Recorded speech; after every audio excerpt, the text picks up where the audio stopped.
there is a lot of women out here that's giving, and men too, that's giving this false relationship advice. And I done talked about this before, and now I'm sick of it.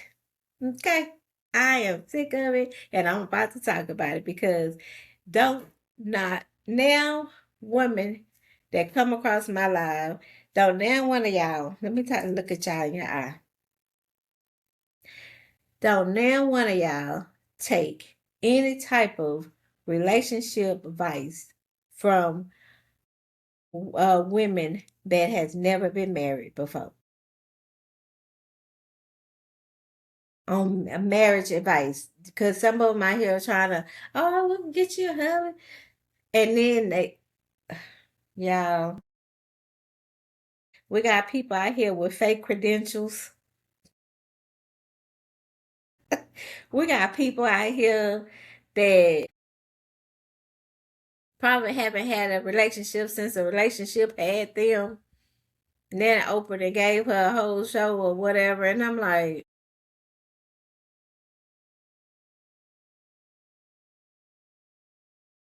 don't know a little bit, nothing about how to be a wife. Don't know nothing about the sacrifice that it is takes to be a wife. Now, one person I would stand by and recommend if anybody talk about is Kitty Rose. Now she goes in and she tells the truth because she's rooted in God and in everything, and she helps. I believe she helps couples too. But don't be listen to these heifers out here trying to tell you how to get a man, and baby they haven't had a man since a man had them. Why they do that at? Oh, on social media. Yeah, that's what they do that. They do that right here on social media because baby, you could be anywhere, anybody, anywhere, anybody on here. That's why I'm like, God, you show you and me be on here on this here social media because I am who I am, and you know who I am, and I anyway. Yeah, see, that's why I have to stay to my notes because I would go on a whole tangent because I'm just sick of the women that's trying to give other women relationship advice and putting y'all in a steering y'all in a hole. Cause it's not even some of them, especially the one I was talking about with the Oprah deal. She is leading with her wallet. That's why I don't think she have a man because a man has to have this, do this, and that. Yeah, anyway, let me stop talking about the people. Let's get back to the notes because I can go on a tangent about these so-called relationship gurus giving a relationship advice, and yeah, anyway.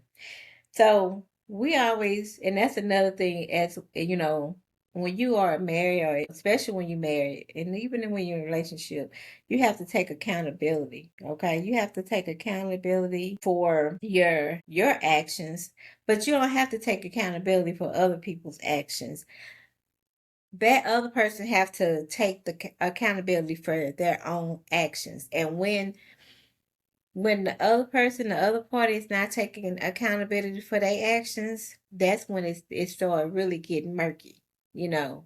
And that's how you know that turn. That's how you know. Okay. Made it run turn, okay? So yeah, it you take responsibility for only your own actions. You can't take responsibility for the actions of others or whatever they did to betray you. No. You are not responsible for someone betraying you at all. You are not responsible for someone lying to you. You are not responsible for somebody refusing to honor their commitment. But you are responsible for how you respond to it. See, a lot of us, we respond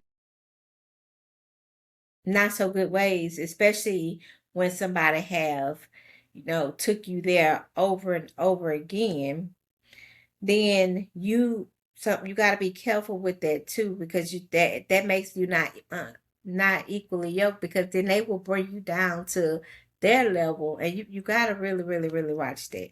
That is very um ooh, yes, that's very important. I'm not gonna go too deep into that. We'll talk about that again another time. So you are responsible for what you allow bitterness to produce in your heart.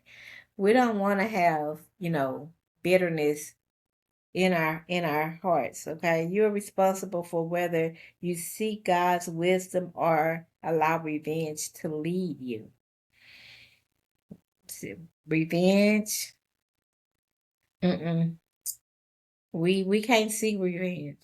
That's not for us to seek. We have to turn. We turning away from evil, and turning away from evil looks like you turning away from gossip. You turning away from retaliation. You turning away from manipulation. You're turning away from bitterness. You're turning away from the desire to embarrass the person who embarrassed you.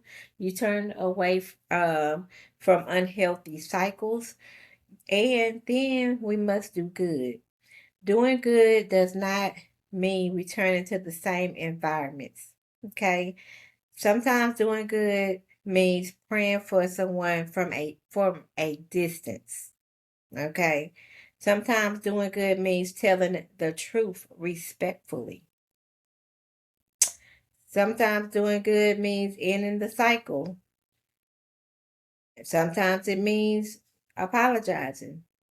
Sometimes doing good means establishing a boundary and refusing to continue to participate in dysfunction. Okay?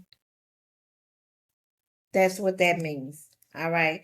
So the point number 3 that I'm gonna go to is peace is not pretending. Okay. A lot of people, when they get hurt, especially in relationships, marriages, think they wanna sweep things under the rug.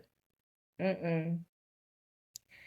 The scripture says, seek peace and pursue it. But peace is not pretending that everything is fine. Peace is not silence when something needs to be addressed. Peace is not tolerating mistreatment because you do not want conflict.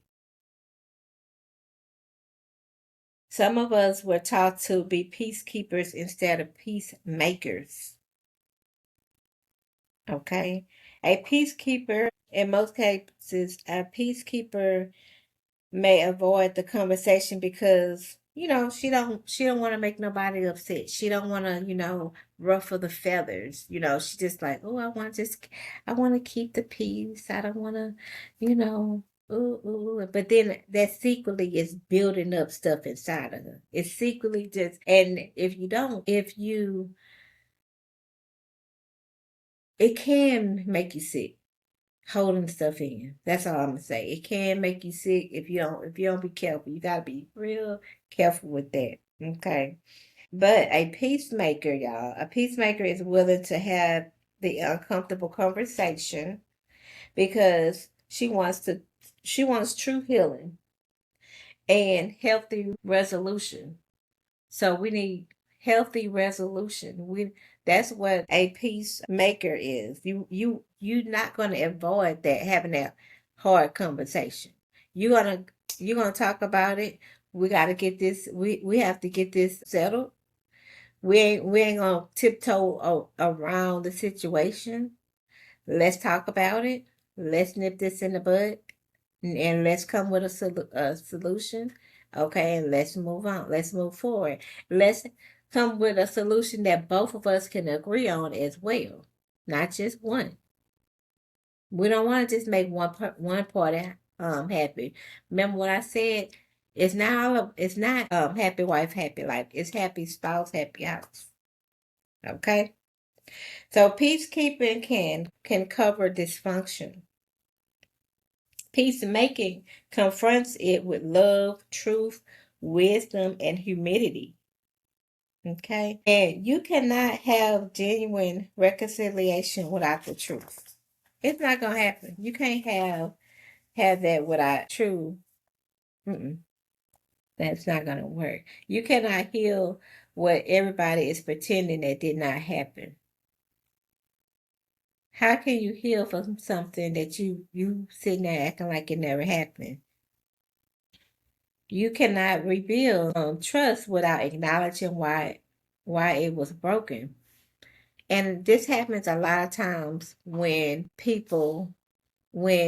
there is infidelity. So another thing we have to ask, were you raised to speak honestly about conflict, or were you taught to remain quiet and keep the peace?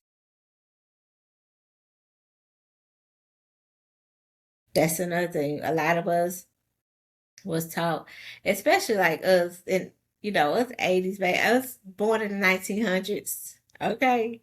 We was taught, we really couldn't say much of nothing, y'all. You know what I'm saying? I seen a video that a man said on TikTok. He was like, when somebody was asking, can the 40 to 60-year-old people take over? And he was like, heck no, we can't take over because we've been working since we was 8. We had no emotional. We survived something about emotional instability or something. I was like, oh my goodness, we drunk out of the water hose. It was so funny, y'all. Anyway, that was just a side note. I was like, he ain't he sure right. No, we tired now. We tired. Okay. I know that's why I be telling Lord. I'm like, Lord, I feel like I'm a senior citizen now.